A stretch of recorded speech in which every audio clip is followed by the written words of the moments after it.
Prezados irmãos e amigos, este programa semanal Fonte da Vida tem como objetivo encontrar as vossas vidas. Nós não sabemos em que situação, porém sabemos que a palavra de Deus, ela é a fonte inesgotável. A palavra de Deus, ela orienta, ela sustenta, ela levanta, ela aconselha, ela exorta, ela conforta. E nesta programação queremos meditar sobre o texto de Mateus 5, 33 até 48. É óbvio que eu não vou ler todos os versículos, pois o texto fala sobre os estatutos do reino.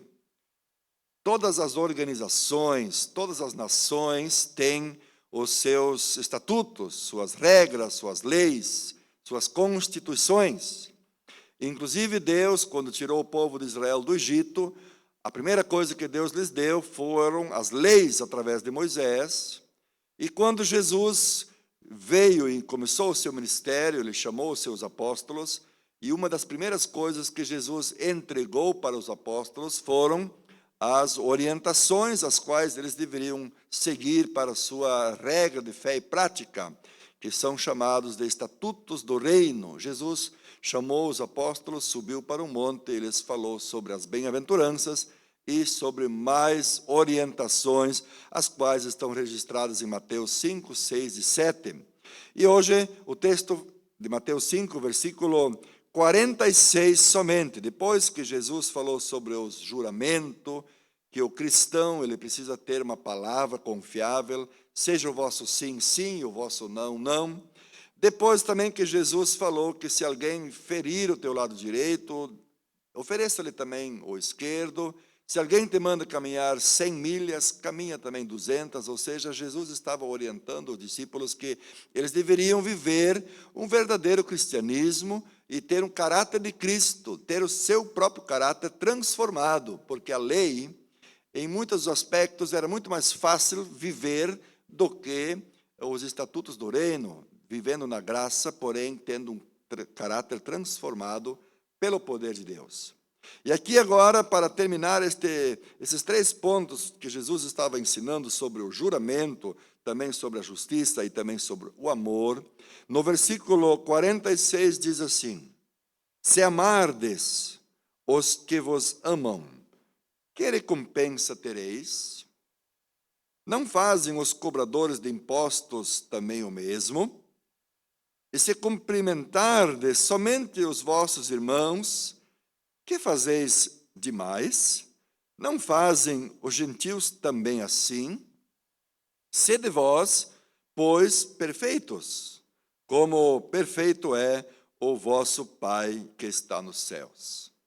Veja, Jesus estava aqui reunido com a igreja, os apóstolos, falando-lhes sobre vários assuntos, e aqui estava concluindo esta etapa dizendo: olha, vocês precisam ser diferentes.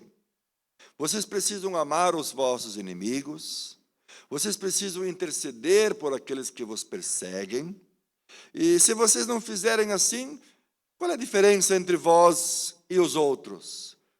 E vocês são luz, vocês são sal, vocês são igreja, vocês são o povo de Deus, redimidos pelo sangue de Cristo. Jesus estava aqui dando-lhes os estatutos, as ordenanças de como deve viver o verdadeiro cristão, e ele precisa ser diferente do mundo, do que as pessoas do mundo. Há muitas pessoas que se consideram cristãos, mas não têm atitude de cristão. E Jesus estava orientando a igreja para que eles fossem diferentes, que eles amassem os seus inimigos, orassem por aqueles que lhes perseguem, pois se somente amassem aqueles que lhes amam, qual é a diferença nisso? Porque os cobradores de impostos fazem isso, ou seja, o mundo lá fora faz assim, mas nós somos a igreja, nós somos a luz do mundo, nós precisamos agir diferente, disse Jesus. E continua dizendo: se vocês cumprimentarem somente quem é vosso irmão, que mal, que fazeis a mais do que os inimigos ou os gentios? Onde está a diferença? Se vocês vivem igual aos gentios, vocês precisam amar, vocês precisam cumprimentar, vocês precisam se interessar pelas pessoas, vocês precisam ser luz, vocês precisam ser sal. E vocês, ainda mais, no versículo 48, diz: sede vós perfeitos, pois perfeito é vosso Pai que está no céu. Vocês têm que ter uma meta na vossa vida de ser perfeito. E com certeza você, meu amado irmão, já tens ouvido alguém falar a seguinte frase: ah, mas ninguém é perfeito. Ok, a Bíblia diz que todos pecaram, a Bíblia diz que não há um justo sequer, mas a Bíblia diz nesse texto: sede vós perfeitos. Não se acomoda, não te esconda atrás dessa frase, ninguém é perfeito. Procure obedecer o que está no estatuto do reino de Deus, que é buscar a perfeição, ser perfeito como é perfeito nosso Pai que nos chamou, ser perfeito como Deus é perfeito, não nos acomodar e tranquilizar com a nossa própria imperfeição, já que ninguém é perfeito, eu também não sou, então fico nisso. Não, não é isso que Jesus nos ensinou. Jesus aqui estava dando os estatutos do reino, dando a entender que a nossa meta, o nosso alvo deve ser Jesus, deve ser Deus, deve ser perfeição. Correr atrás da perfeição. E se não conseguirmos ser perfeitos, devemos ser humildes e pedir perdão, porém não parar, buscar, crescer, nos aperfeiçoar a cada dia. Pois também o apóstolo Paulo diz que aquele que em vós começou a boa obra, a aperfeiçoará até o dia de Cristo Jesus. Nossa meta deve ser imitar a Cristo, ser imitadores de Cristo, ser parecido com Cristo. E assim concluo também essas palavras nesta reflexão. Prezado amigo, prezado irmão, quem é a tua meta? A quem você quer ser semelhante? Aos homens ou a Cristo? Jesus estava aqui ensinando os estatutos do reino e dando estes estatutos para a primeira igreja. E a igreja precisa ser a diferença neste mundo perdido, pecador, nesta geração que está corrompida, neste mundo que habita em trevas.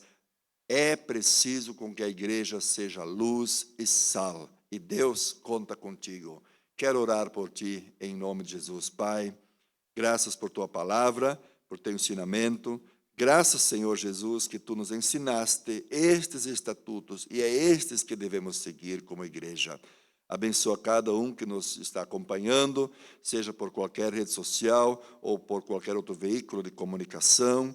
E ajude-nos, Senhor, para que nós, como igreja, sejamos perfeitos, assim como é perfeito o nosso Pai. Peço a tua bênção, em nome de Jesus. Amém.